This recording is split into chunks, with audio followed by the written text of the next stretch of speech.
want to thank the Chase Fund for partnering with this initiative, this guidance course initiative that works with behavioral issues in high school, especially in the rural areas. So how does the program work?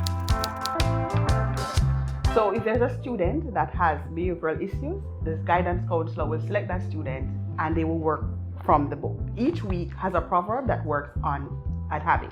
For example, talk and taste your tongue. Talk and taste your tongue actually means think before you speak. So what the student has to do is identify 3 times that they misspoke. How did that affect them? How that affects someone else? And then for the entire week, they have to be deliberate about thinking about what they say before they speak.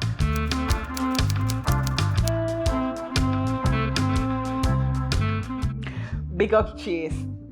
So I approached Chase with this project. It was reviewed and approved in a very timely manner. My hope and our hope is that this pilot will be so impactful that we can expand to other schools.